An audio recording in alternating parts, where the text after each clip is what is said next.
Jika mendengar nama keluarga Ibu Ningrum, tentu saja seluruh warga desa Putuk Asri pasti tahu. Ibu Ningrum adalah janda desa dengan 3 orang anaknya. Sejak kematian suaminya, Ibu Ningrum memang menghidupi ketiga anaknya seorang diri. Meski bisa dikatakan perekonomian keluarganya yang sudah semakin susah saja. Ningsih, Wulan, dan Aryo, ketiga anak Ibu Ningrum masih tinggal berkumpul bersama meski usia mereka sudah beranjak dewasa. Ningsih dan Wulan setiap harinya hidup dengan membantu Ibu Ningrum dengan membantu aktivitas sehari-hari. Tapi sayangnya, semua itu berbanding terbalik dengan kehidupan Aryo. Aryo yang sejak kecil memang berada di lingkungan perempuan membuat dia perlahan mulai mengalami penyimpangan. Gaya hidupnya, gaya berbicaranya, hingga gaya berpenampilannya. Waktu itu perlahan benar-benar berubah. Bahkan sifat Aryo yang dikatakan menyimpang mulai bisa terlihat ketika dia kemana-mana. Dia selalu mengenakan selendang yang pada dasarnya selendang tersebut adalah selendang yang biasa digunakan oleh anak perempuan. Dan keadaan seperti itulah yang akhirnya membuat warga desa Putuk Asri perlahan mulai resah dengan keadaan Aryo. Semua itu tentu saja bukan tanpa alasan. Karena para warga mengaku khawatir jika anaknya terpengaruh kehidupan Aryo yang sangat mirip sekali dengan perempuan. Bahkan setiap Aryo keluar dari rumahnya, dia selalu mengenakan selendang berwarna merah layaknya seorang perempuan. Ibu Ningrum yang notabene adalah orang tua kandungnya tidak berhenti-henti memperingatkan Aryo. Tapi sayangnya, jiwa perempuan Aryo sepertinya sudah melekat dan mulai susah untuk dihilangkan. Nah, kamu itu laki-laki. Kalau penampilan dan gaya hidupmu terus-terusan seperti ini, nantinya bisa jadi masalah di hidupmu, ucap Ibu Ningrum pagi itu. Ini hidupku, Bu. Aku nyaman dengan penampilan seperti ini. Biarlah orang berkata apa, yang penting aku tidak pernah menyusahkan mereka, toh Bu, saut Aryo dengan mulai mengenakan pakaiannya dan pergi dari rumah. Dan puncaknya, keadaan seperti itulah berlangsung begitu saja.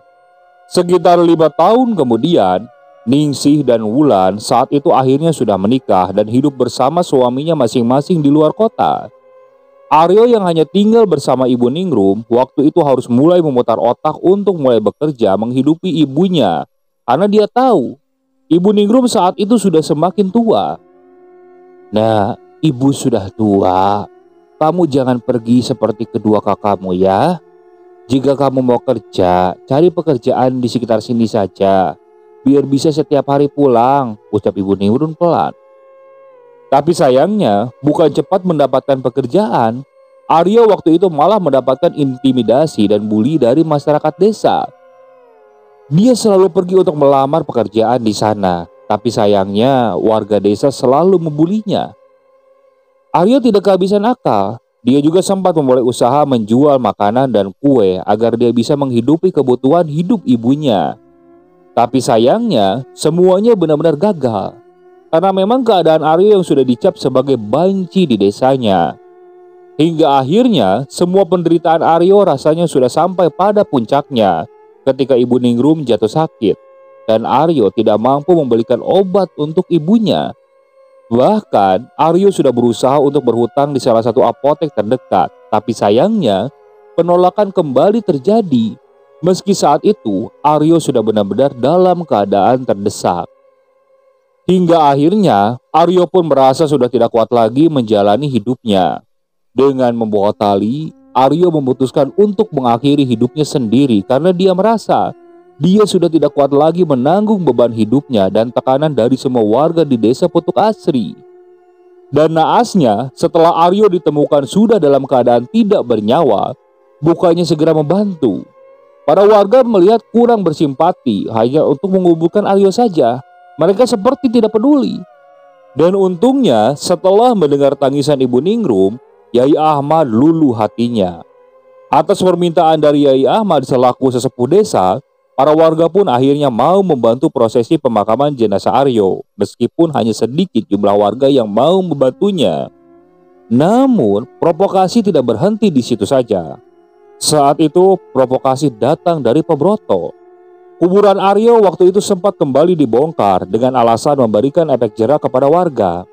agar jangan sampai di desa Putuk Asri ada lagi kasus seperti Aryo. Entah apa yang sebenarnya terjadi, yang jelas menurut informasi, waktu itu semua warga desa Putuk Asri benar-benar benci dengan keberadaan Aryo. Karena selain sangat menyimpang, sepertinya para warga juga sangat takut jika tingkah Aryo bisa mempengaruhi laki-laki lain yang ada di desa tersebut. Karena menurut mereka, sikap menyimpang itulah bisa menular dengan sendirinya. Dan akhirnya sejak kematian Aryo, waktu itu warga merasa lega dan tidak ada lagi yang perlu mereka khawatirkan. Namun sayangnya, semua anggapan itu berbeda dengan Ibu Ningrum. Ibu Ningrum yang notabene adalah orang tua kandung Aryo, waktu itu benar-benar merasa terpukul atas kepergian anaknya. Bahkan saking terpukulnya Ibu Ningrum, ia perlahan mulai memiliki dendam kepada para warga desa karena sudah membuat hidup anaknya menderita. Dan tanpa disangka-sangka, perlahan Ibu Ningrum akhirnya mulai melakukan itu semua. Ibu Ningrum waktu itu sengaja membangkitkan kembali Aryo agar dia bisa membalaskan dendam kepada warga desa. Waktu itu pada pukul 2:20 dini hari. Lihat itu seperti Ibu Ningrum. Dari mana dia malam-malam kok jalan sendirian? Ucap Wardi waktu itu kebetulan sedang ronda malam bersama Yanto yang sedang melihat Ibu Ningrum berjalan-jalan di desa. Ayo kita ikutin. Jangan-jangan dia mau nyuri. Kan dia sekarang hidup sendirian, saut Yanto. Lah, mana bisa dia nyuri? Orang dia sudah tua banget kok, jawab Wardi. Yang namanya orang, siapa tahu kan, jawab Yanto dengan mulai mengikuti langkah Ibu Ningrum yang memang terlihat pelan dan terseok-seok. Dan anehnya, setelah lama mengikuti, Yanto dan Wardi merasa diakali karena saat itu Ibu Ningrum sama sekali tidak berhenti dan hanya berputar-putar di jalanan di desa Putuk Asri. Aduh, kemana sih Ibu Ningrum ini? Kita sudah berkeliling desa ini hampir 7 kali. Ibu Ningrum masih saja jalan tidak berhenti, ucap Yanto. Di situ karena Wardi merasa ada yang tidak beres, akhirnya dia pun memutuskan untuk mempercepat langkah kakinya agar dia bisa melihat lebih dekat keberadaan Ibu Ningrum tersebut. Hingga akhirnya setelah Wardi berada di posisi paling dekat, dia cukup terkejut. Karena saat itu Wardi melihat di tangan Ibu Ningrum ada sepotong tali putih seperti tali pocong. Dan tak hanya itu saja, di bagian tangan kirinya, Ibu Ningrum seperti sedang menaburkan tanah bercampur potongan bunga melati yang terlihat ditabur sesekali. Waduh, ini kalau tebakanku benar, sepertinya Ibu Ningrum akan melakukan hal yang tidak baik, bisik Wardi. Maksudmu apa? Saut Yanto. Kalau aku tidak salah, Ibu Ningrum saat ini sedang melakukan ritual muter-muter pitu. Itu salah satu ritual untuk memanggil makhluk halus. Setauku segitu. Ayo cepat kita hentikan. Tuh lihat, Ibu Ningrum juga nabur tanah. Sepertinya itu tanah kuburan. Tanahnya masih wangi. Terus di sana juga kayak ada bunganya, ajak Wardi dan seketika menarik tangan Yanto. Alah, sejak kapan Ibu Ningrum dukun? Gak mungkin lah. Dia kan janda, jawab Yanto kencang. Dan sayangnya, rupanya suara Yanto tersebut terdengar oleh Ibu Ningrum. Yang akhirnya Ibu Ningrum berhenti dari langkah kakinya dan menoleh ke arah Yanto dan Wardi yang saat itu berdiri tidak jauh di belakangnya. Tapi anehnya ketika Ibu Ningrum menoleh, perasaan Wardi dan Yanto seketika terkejut bukan main. Jantungnya langsung berdebar kencang dengan napas yang seolah-olah berhenti berdetak karena rasa takut yang luar biasa. Bagaimana tidak? Waktu itu dengan mata kepala sendiri, Yanto dan Wardi melihat wajah Ibu Ningrum benar-benar rata dan tidak adanya hidung dan mulut termasuk matanya. Dan tidak hanya itu saja, tepat tidak jauh dari Wardi dan Yanto berdiri, nampak sosok Aryo yang sudah dalam bentuk pocong dengan tubuh besar dan tinggi. Sosok Aryo tersebut terlihat diam sambil memperhatikan Yanto dan Wardi dengan wajah Aryo yang sudah terlihat membusuk dan melepuh. Mengetahui hal itu, Yanto dan Wardi rasanya sudah sampai pada puncak ketakutannya. Napasnya tersendak dengan mulut yang menganga seolah-olah tidak percaya dengan apa yang mereka lihat di depan matanya. Hingga akhirnya Yanto dan Wardi waktu itu tergeletak di tengah jalan tersebut dengan Wardi yang sudah dalam keadaan kaku dan Yanto yang gemetar dan depresi luar biasa. Pagi harinya Yanto dan Wardi ditemukan oleh warga desa dalam keadaan mengenaskan. Yanto sudah seperti orang yang kurang waras dengan sesekali menjerit ketakutan dan berlari ke sana kemari tanpa busana. Sedangkan Wardi, dia sudah tidak lagi bisa berbicara dan bergerak seperti orang terkena stroke berat. Dia hanya bisa diam. Mendengar kabar ditemukannya Wardi dan Yanto tentu saja membuat keadaan desa Putuk Asri yang sebelumnya damai waktu itu tiba-tiba heboh. Banyak warga yang berbondong-bondong melihat keadaan mereka berdua saat itu. Yanto sudah diikat dengan tali agar lebih tenang, sedangkan Wardi sudah ditangani oleh dokter setempat. "Mereka kenapa ya dok? Kok bisa seperti ini?" tanya salah satu warga kepada dokter saat itu memeriksa Wardi. "Wardi terkena stroke dan Yanto ini sepertinya mengalami stres karena melihat sesuatu yang mengerikan," ucap dokter tersebut. Mendengar hal itu, para warga pun seketika terkejut bukan main. Satu persatu mulai pulang dan kembali ke rumahnya dengan pikiran yang sudah kemana-mana. Dan puncaknya, Wardi akhirnya dinyatakan meninggal sekitar 3 hari setelahnya. Sedangkan Yanto akhirnya dipasung karena tingkahnya yang tidak bisa lagi dikendalikan seperti biasanya. Kamis malam pada pukul 10 malam di kediaman keluarga Pak Broto.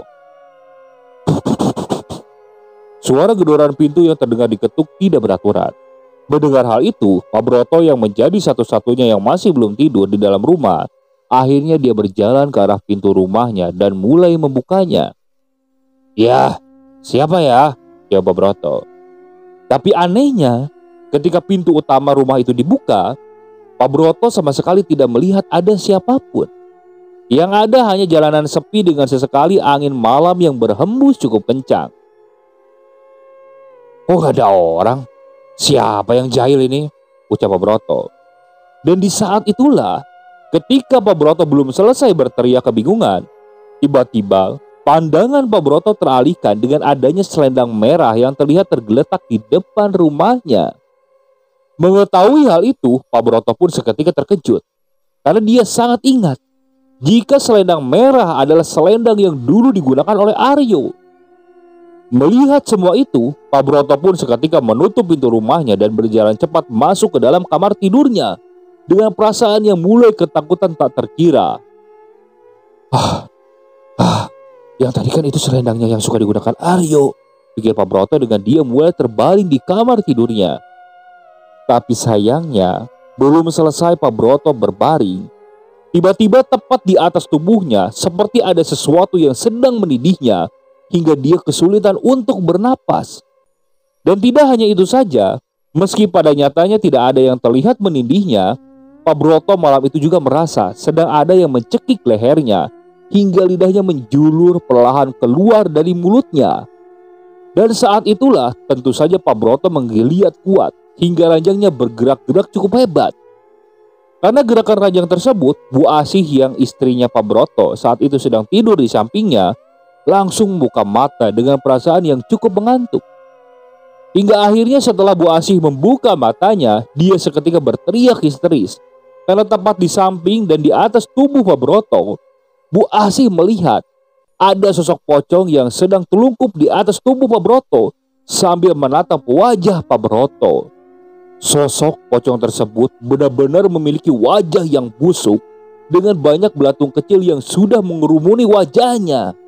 Bu Asih berteriak histeris. Dia meminta pertolongan kepada anak-anaknya yang saat itu sudah tidur di kamarnya masing-masing.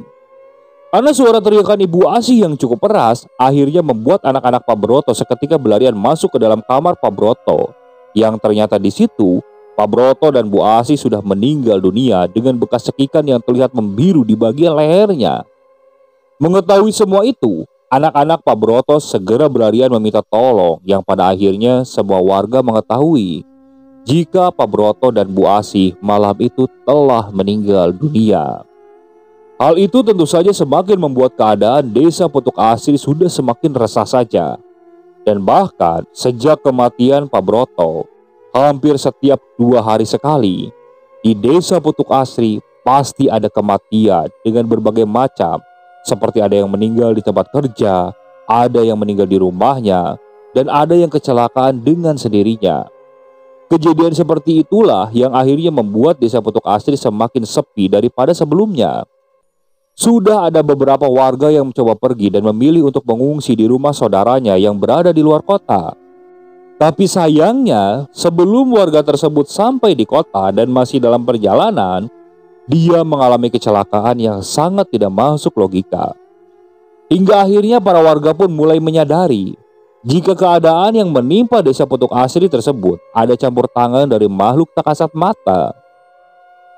Jumlah penduduk kita tinggal 50%. Saya harap sementara ini kita diam saja di rumah. Jangan keluar di atas pukul 4 sore. Dan selalu tutup pintu kalian dan saling melindungilah satu sama lain. Itu himbauan dari Pak Kepala Desa yang waktu itu memimpin sambutan. Dan sejak saat itulah, warga desa perlahan benar-benar mulai terisolasi. Setiap harinya mereka hanya makan singkong dari kebun warga masing-masing dengan tidak adanya satupun warga yang berani keluar walaupun hanya untuk sekedar mencari pekerjaan. Sebenarnya apa yang terjadi, Pak? Kalau ada teror setan, kenapa teror itu meneror desa kita? Kenapa nggak teror saja desa yang lain yang lebih kaya dan maju? Ucap salah satu warga yang terlihat kesal. Saya sendiri tidak tahu pastinya seperti apa. Yang jelas desa kita sedang diteror oleh makhluk halus. Banyak saksi yang melihatnya sendiri. Tapi sekarang, saya harap kalian semua tetap tenang. Karena pasti masalah ini akan segera teratasi. Ucap kepala desa sembari memberikan ketenangan kepada para warganya. Tapi sayangnya, itu hanya bualan belaka. Beberapa hari setelah Pak Kepala Desa mengatakan sambutannya tentang keadaan desa Putuk Asri, kepala desa tersebut diketemukan sudah meninggal dunia di dalam kamar mandi rumahnya dengan kondisi yang cukup menakutkan. Keadaan desa Putuk Asri waktu itu benar-benar sangat kacau. Kalau siang sudah seperti kepung mati. Hampir setiap hari aku melihat adanya keranda mayat yang digotong ke sana kemari. Bahkan seingatku, tempat pemakaman umum desa Putuk Asri juga sampai diperlebar karena adanya teror tersebut yang memang memakan banyak sekali korban. Hari itu sudah sekitar 40 hari setelah teror tersebut terjadi di desa Putuk Asri. Jangankan orang pintar, ulama dan dukun dari berbagai daerah pun sudah pernah mencoba menetralisir desa Putuk Asri. Tapi hasilnya semuanya sama saja. Hingga akhirnya Tuhan pun menunjukkan jalannya. Waktu itu menurut warga desa, tinggal Yai Ahmadlah yang belum pernah melihat adanya sosok pocong tersebut. Jika semua orang sudah pernah melihatnya, Yai Ahmad sama sekali belum pernah melihatnya. Hingga akhirnya malam itu setelah Yai Ahmad baru selesai sholat, untuk pertama kalinya Yai Ahmad melihat semuanya. Malam itu setelah selesai sholat tahajud, beliau tiba-tiba mendengar suara lompatan yang jika didengar dengan lebih teliti lagi, suara lompatan tersebut terdengar cukup keras dan seolah-olah sedang melintas. Mendengar hal itu, Yai Ahmad pun seketika terkejut dan bergegas berjalan ke arah tirai yang ada di jendela rumahnya untuk memastikan apa yang sebelumnya digosipkan oleh warga tersebut memang benar adanya. Dan ternyata setelah tirai berhasil dibuka, dengan mata kepalanya sendiri, Yai Ahmad akhirnya melihat semuanya. Malam itu meskipun hanya sebentar, Yai Ahmad masih sempat melihat adanya sosok pocong yang dibalut dengan kain putih kotor kecoklatan. Sosok pocong tersebut terlihat sesekali meloncat diiringi aroma bau melati yang cukup menyengat. Melihat itu semua, jantung Yai Ahmad seketika berdebar cukup hebat. Tubuhnya bergetar dengan napas yang juga seketika ngos-ngosan. Ya Allah, ternyata benar apa yang orang ini bilang. Desa ini sedang diteror pocong. Apa yang harus aku lakukan ya Allah? Pikir Yai Ahmad dengan mata yang terus memperhatikan sosok pocong tersebut yang pergi menjauhi rumahnya. Dan akhirnya, tiba-tiba Yai Ahmad ingat kepada Yanto yang dimana hanya dialah yang pernah bertemu sosok pocong tersebut dalam keadaan masih hidup. Meskipun dia stres, setidaknya dia bisa digali informasinya agar teror di desa tersebut bisa segera terhenti. Dan esok harinya, dengan tidak berpamitan kepada siapapun, akhirnya Yai Ahmad pun pergi ke rumah Yanto, yang dimana Yanto waktu itu hanya tinggal bersama ibu dan anaknya karena istrinya sebelumnya ditemukan sudah meninggal di bagian belakang rumahnya dengan keadaan lidahnya yang menjulur keluar. Dan tanpa menanyakan hal itu, Yai Ahmad pun langsung duduk di depan Yanto dengan tatapan yang cukup tajam. Jangan takut dengan setan. Kita ini ciptaan Tuhan paling sempurna. Jangan sampai kalah. Lihat ibu dan anakmu. Apa kamu mau ibu dan anakmu jadi korban selanjutnya? Ucap Yai Ahmad mulai obrolan. Dan dengan tidak menjawab ucapan Yai Ahmad, Yanto waktu itu hanya diam dengan tubuh yang terus saja bergetar. Kamu satu-satunya yang selamat setelah melihat pocong tersebut. Hanya kamulah yang bisa aku gali informasinya. Semua orang meninggal tanpa kita tahu siapa korban selanjutnya. Dan siapa sebenarnya pocong ini. Dan apa tujuannya. Tolong, jika kamu ingat sesuatu, ceritakanlah. Siapa tahu kita bisa menghentikan semuanya. Ucap Yai Ahmad jelas. Pergi! Kamu pergi! Pergi! Teriak Yanto sekuat tenaga memberontak kayu yang sedari tadi sudah memasung tangan dan kakinya tersebut. Siapa dia? Katakan, jangan takut. Namun sayangnya, sepertinya usaha Yai Ahmad tidak membuahkan hasil. Waktu itu Yanto benar-benar tidak bisa diajak berkomunikasi sama sekali karena dia sudah seperti orang kurang waras. Ya Allah, aku harus bagaimana lagi? Pikir Yai Ahmad. Tapi di situ belum selesai Yai Ahmad melamun memikirkan semuanya. Tiba-tiba Yai Ahmad dikejutkan dengan datangnya Susilo. Yang tidak lain dan tidak bukan, dia adalah anak Yanto yang berusia sekitar 7 tahun. Bapak, kalau malam ngomong selendang merah. Sudah pernah saya kasih selendang merah. Bapak diam saja, malah semakin menjerit, ucap Susilo polos. Mendengar hal itu, Yai Ahmad seketika terkejut. Matanya terbelalak dengan perasaan yang sudah tidak bisa lagi harus diceritakan. Ya Allah, ternyata dia, ucap Yai Ahmad kencang. Lalu seketika Yai Ahmad pun pergi dari rumah Yanto dan segera menuju rumah Ibu Ningrum yang waktu itu berada cukup jauh dari rumah Yanto. Di situ dengan sangat yakin akhirnya Yai Ahmad memastikan jika sosok yang selama ini mengganggu warga desa adalah sosok pocong Aryo. Karena selain meninggalnya dengan cara gantung diri, sepertinya Aryo membawa dendam karena perlakuan intimidasi dari warga desa Putuk Asri. Hari itu tanpa berpikir 2 kali, Yai Ahmad pun datang dan membuka pintu rumah Ibu Ningrum yang ternyata saat itu Ibu Ningrum dalam keadaan sakit dengan tidak ada satupun orang yang menjenguknya. Assalamualaikum Bu, ucap Yai Ahmad mengawali obrolan. Ada apa? Tumben kamu kesini, jawab Bu Ningrum lemah dengan sesekali Bu Ningrum batuk berdahak dan mengeluarkan darah dari mulutnya. Apa yang sudah Ibu lakukan? Lebih baik segera hentikan, Bu. Apa belum cukup? Ibu sudah membuat keadaan desa menjadi seperti ini, tanya Yai Ahmad tanpa basa-basi.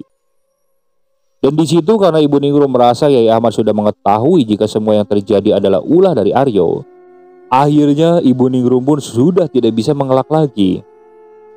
Aku hanya memanggilnya, Pak. Tapi dia sudah tidak mau kembali lagi. Karena dendamnya sepertinya sudah tidak bisa diampuni, ucap Ibu Ningrum pelan. Saat ini hanya aku yang tahu masalah ini, Bu. Lebih baik Ibu bantu aku untuk mengembalikan rohnya Aryo agar dia tenang di alam kuburnya. Ingat, Bu, itu sepenuhnya bukan roh Aryo. Itu campur tangan setan yang membuat Aryo mampu melakukan semua itu. Apa benar Ibu yang melakukan ritual itu? Tanya Yai Ahmad tanpa basa-basi.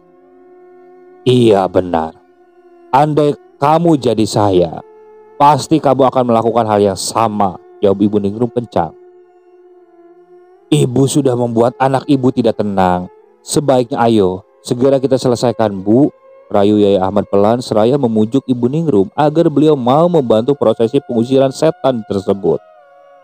Tapi sayangnya, Ibu Ningrum malah terlihat acuh, seolah beliau memang menginginkan semua itu terjadi. Dan puncaknya karena Yai Ahmad merasa jika Ibu Ningrum tidak bisa diajak bekerja sama, akhirnya Ibu Ningrum pun diseret dan dipaksa dibawa ke kuburan Aryo dengan perasaan yang emosi dan sudah bercampur aduk tidak karuan. Di situ ketika Yai Ahmad menyeret paksa Ibu Ningrum, ternyata ada beberapa warga yang menyaksikannya dan tiba-tiba membantu Yai Ahmad karena para warga tersebut sebenarnya sudah curiga dengan Ibu Ningrum, namun tidak kunjung mendapatkan bukti. Ada apa ini, Yai? Ada apa? Teriak beberapa warga yang lain. Aku ingin menyelesaikan teror ini, ucap Yai Ahmad.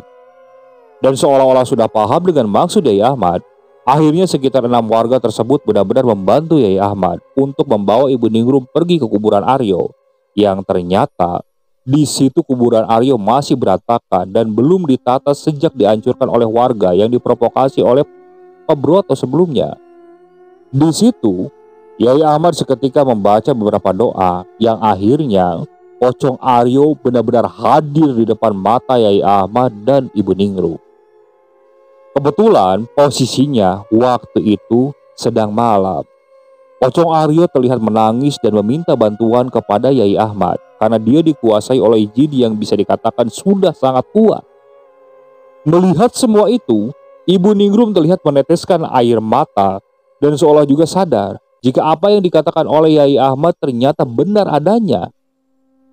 Aryo sudah tidak dendam lagi kepada semua orang, namun karena adanya pengaruh setan dan dia berada di bawah kendali setan, akhirnya Aryo tidak bisa berbuat apa-apa selain mengikuti perintahnya.